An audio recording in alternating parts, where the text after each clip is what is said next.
Hey guys, Joe Berardi.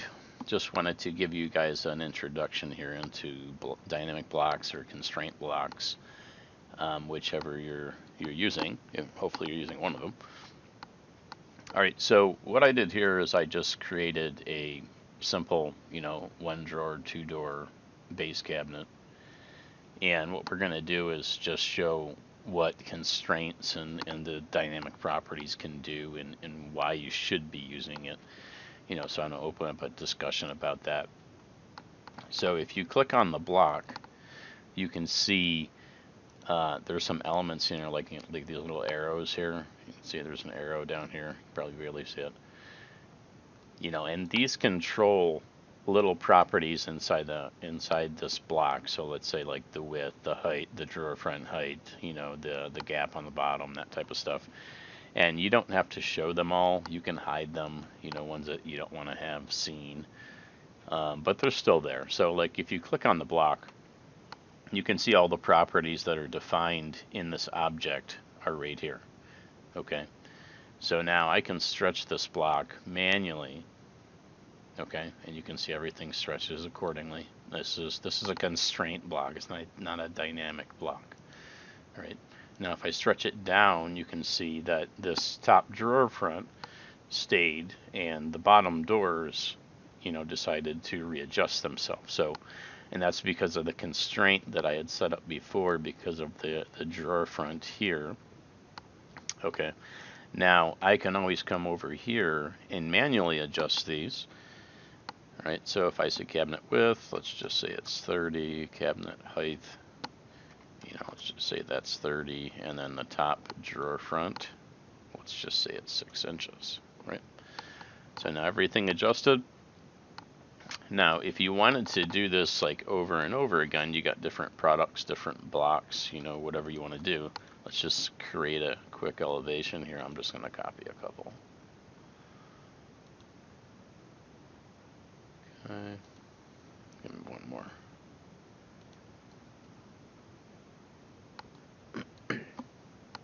Okay, so let's just pretend this is an elevation.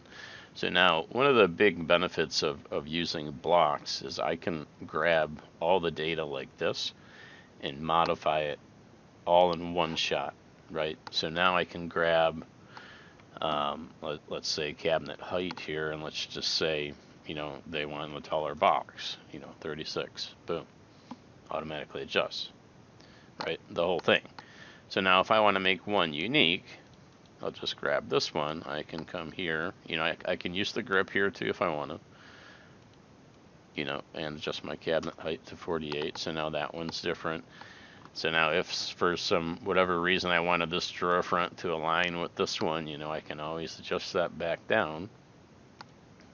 I don't know what the math is on that, but let's just say it's 12.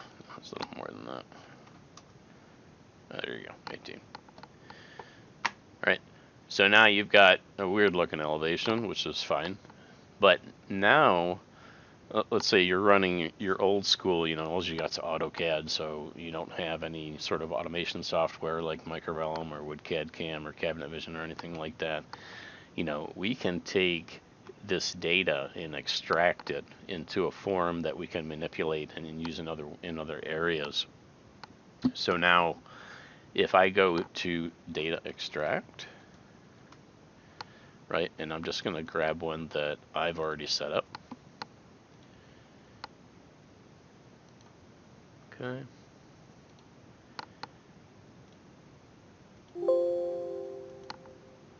All right. So now I've got my drawing here that's currently open. Sorry about that. So now we're asking which items we want to include here. So we're going to go next, and then this allows you to filter down what items you actually want to export. And I've already done that in my template just to make this video a little shorter.